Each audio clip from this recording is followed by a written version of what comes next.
E foi virada ali, cara, começo dos anos 2000, tava muita coisa movendo, o MP3 vindo, a indústria fonográfica quebrando, tipo a MTV mutando, né, ela virando só um canal só de reality show e comportamento. Era muita coisa sendo alterada naquele ambiente, né? E de repente vem isso como foi uma bomba, né? Sim. No meu caso, eu não vejo como, assim, agora falando de vida pessoal. Sim. Eu vivia radicalmente no ambiente. E eu tinha um desejo radical de ter outra vida. De repente, vem Jesus e entra na minha vida. E a questão não é que eu vi Deus me arrancando do Raimundos. Não, eu possa ter pensado isso até em algum momento. Hoje, olhando para trás, ele só me deu coragem, cara, de viver outra vida. Isso que eu ia te perguntar. Já havia uma crise em você? Sim. Eu tinha uma crise. Já não estava tudo bem. Não, há muito tempo. Já estava mal emocional, do físico e tal. Então foi o senhor abrindo uma porta. Abriu uma porta, tipo assim, você está livre. O que é que você faz com a sua liberdade agora? Né? E eu me lembro que teve uma entrevista que eu tinha dado, acho que um ano antes. Me perguntaram qual é o seu sonho de vida. Eu falei, cara, ser pescador, morar numa praia. Eu nunca pesquei na vida. Eu queria estar isolado, eu queria estar longe. Eu queria, enfim, sumir, entendeu? E, cara, vem Jesus e entra em mim. E, claro que eu experimentei algo com Deus, uma satisfação pelo ambiente, sabe? Aquelas reuniões de oração ultra simples, cara, nada atraentes, não tinha nada demais. Não tinha um baita louvor tocando, não eram grandes pregadores, enfim, as pessoas que me evangelizaram. Mas é você sair de um afogamento, né? Você respirar, velho. Te deram a mão. Você respirar, você fala, eu não quero voltar. Eu não quero voltar. Sabe alguém que já quase se afogou, você nunca mais pula na piscina. Você fica com aquele... É um pavor exageradíssimo a respeito de qualquer coisa que tenha aparência daquilo. Então eu corri para um lado. Saí desesperado. Eu lembro de ter falado, acho que numa entrevista com o Danilo Gentili, a primeira vez que eu fui lá. É tipo assim, eu precisei sair correndo de onde eu estava para que a força da gravidade não me puxasse de volta. Entendi. E aí já não tinha mais força da gravidade, eu continuei correndo por 20 anos, sabe? Tipo assim, desesperado. Aquele cara que está até hoje correndo do assalto que foi ano passado, Entendi. sabe? Tipo assim, desesperado. Até que lá de longe você consegue olhar para trás e falar, cara, já não me assusta mais. E, enfim, talvez tenha gente que consiga ter um encontro verdadeiro com Cristo e permanecer onde está. Depende também tem muita variável, né? Sim. O que eu cantava era impossível eu cantar com Cristo. Entendi. Não dá. Agora, tem músicas que são quase que inofensivas. Sim. Aí eu não sei, não sou juiz disso. Mas tem muito a ver com o ambiente, tem a ver com satisfação, tem a ver com foco no futuro. Tem a ver com tanta coisa que não dá para você colocar numa caixinha, né?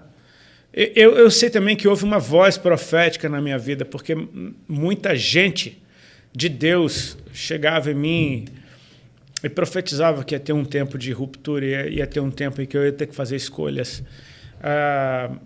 E é aquele negócio, né? Tem muita coisa que você toma uma atitude hoje, ela não é só para você. Sim. Ela é para quem está vendo, ela é para uma geração futura. Então, às vezes, você precisa ser um abre-antes, sabe? Tipo, alguém que abra algo antes. Um precursor, né? Um precursor. E quanto tempo depois do acontecimento lá na sua casa, sumiu os nódulos e tal, quanto tempo depois foi sua saída? Foram 4 meses. 4 meses. 4 meses, 4 ou 5 meses, eu não lembro direito agora. Então, nesse período que você teve palavras proféticas... Foi em junho. Eu sei porque ontem foi meu aniversário de casamento e foi exatamente 1 mês e pouco antes do meu casamento. Então, deve ter sido uns 4 meses.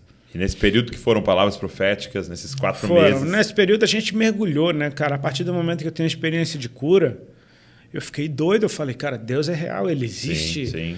E era uma questão de sobrevivência, porque tudo na nossa vida, eu e a Ali, estava ruindo. Estava tudo ruim. Nosso relacionamento, minha saúde, a satisfação com o que eu fazia. Então a gente, cara, se agarrou com Cristo. Mas você se considerava ateu? Não. Se você me falasse, você crê que Jesus é o Filho de Deus? Eu diria sim, com certeza. É mesmo? Não sabia o que significava crer nisso, né? Mas eu nunca tive nenhum... Eu não gostava de igreja, Ok. não gostava de pastor. Tinha muito eu acho dentro de mim, como eu acho que na maioria da cabeça das pessoas. Eu não conseguia olhar para a Bíblia e entender que isso é a palavra de Deus definitiva. Né? Talvez eu achasse que... Eu poderia... Os argumentos de quem não crê em Deus são muito bonitinhos. São muito bonitinhos, porque é só o que eles têm. Né? Não tem experiência, então o argumento é o que sobra. E eu achava bonito gente falando bonito. Então, muitas vezes vai ver muita gente falando muita besteira, falando bonito. Né? Então, tinha toda essa miscelânea dentro de mim. Mas eu me lembro que, por exemplo, uma turnê que o Raimundos fez na Espanha, bem no comecinho, numa das matérias que o jornal espanhol fez do show, falou o roqueiro que se santigua, tipo assim, o cara que se benze antes de entrar no palco. Eu sempre rezava, né? É mesmo? Eu sempre tinha um tempo meu de oração ou de reza, sei lá o que os caras pegaram isso. Me viram fazendo isso e falou, o roqueiro que se santigua antes do... Eu lembro dessa expressão. Aí eu, por exemplo, tenho uma tatuagem que eu tenho aqui, Obrigado, Senhor, aqui na minha nuca. Essa eu fiz uns 5 anos antes de me entregar para Jesus. E eu me lembro que quando eu fiz sobre essa tatuagem, meus amigos mais próximos falavam, e aí, crente? Eu ficava revoltado. É mesmo? Crente o quê? Tipo assim... Eu tatuei Obrigado, Senhor, nas costas e... Eu sou crente agora? Agora, tu me chama de crente. Então, tipo, eu nunca fui contra. Sim, entendi. Nunca vi como uma mentira ou uma história inventada, mas eu não sabia o que era seguir. Isso definitivamente, eu não fazia a menor ideia do que era isso. Cara, é muito louco porque eu estava ouvindo uma reflexão sobre a geração atual e era assim... Por que os jovens estão saindo dos templos? Né? Então não era nem sobre a igreja em si, mas templos, né? Sobre religião.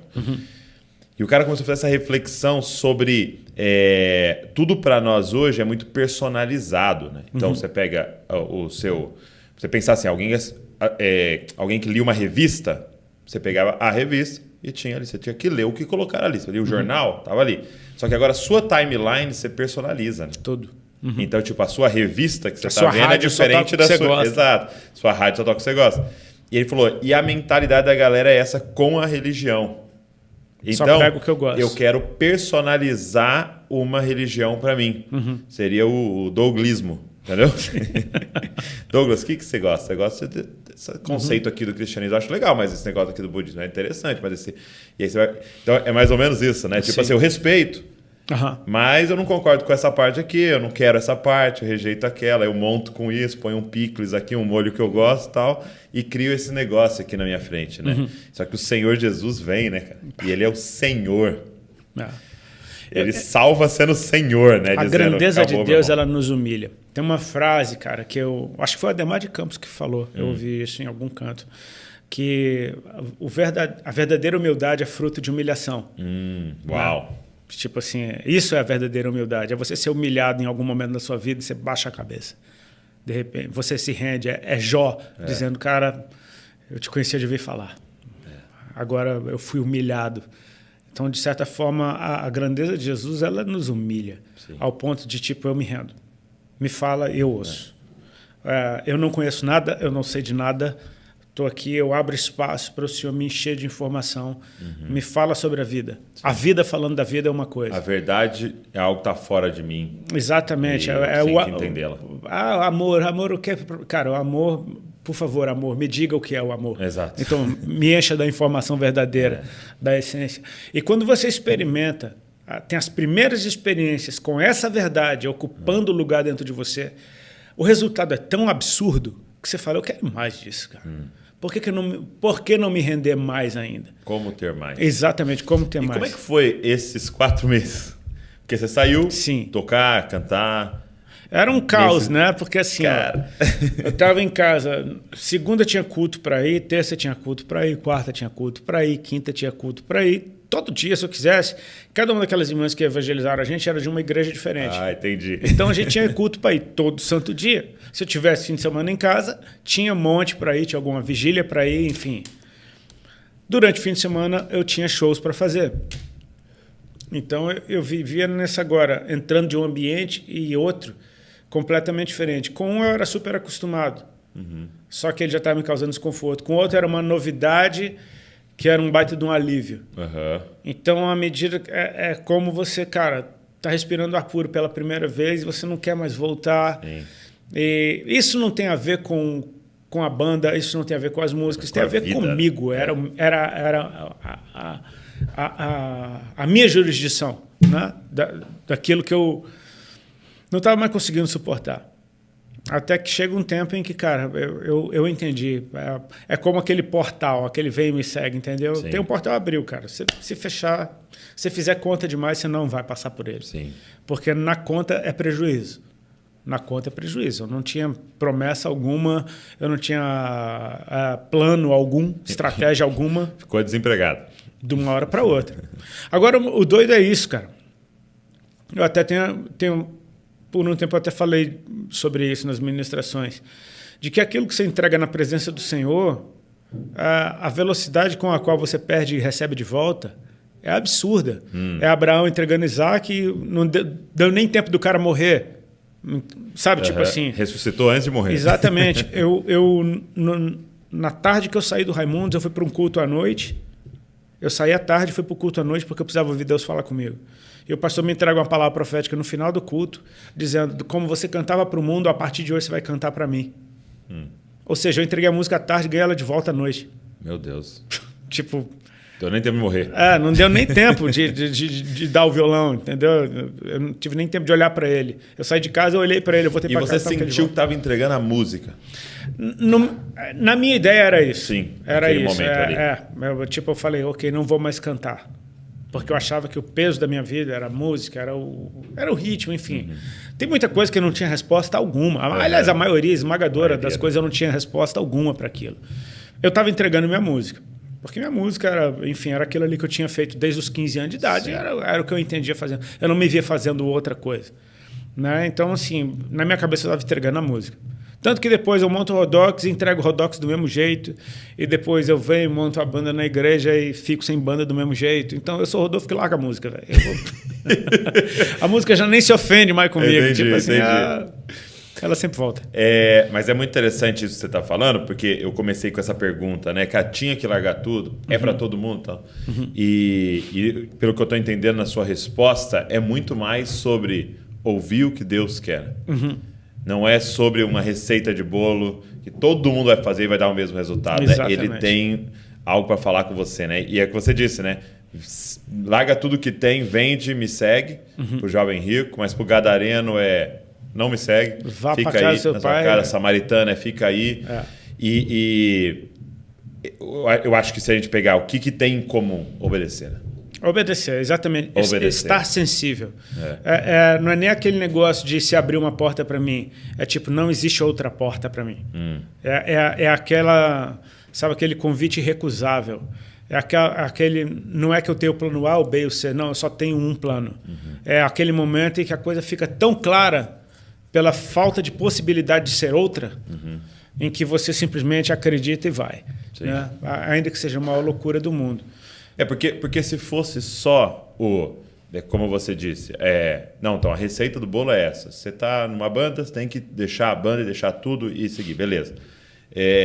Mas aí você estava numa banda de crente, né? Rodox, né? Estava uma banda ali feita para adorar o Senhor, trazer, evangelizar e tal. E se você pegar a receita do bolo, então você não sai, né? Mas aí você tem que ouvir, né? Exatamente, porque o ambiente ainda era o mesmo. Na real, eu saí de uma banda, entrei em outra, mas o sistema no qual operava, a gravadora era a mesma, ainda era o mesmo ambiente, era tudo. Então, assim, aí a culpa é da banda? Não é culpa de banda nenhuma, nem de uma nem de outra. Existe um ambiente do qual eu preciso Senhor Tati. ter distância dele.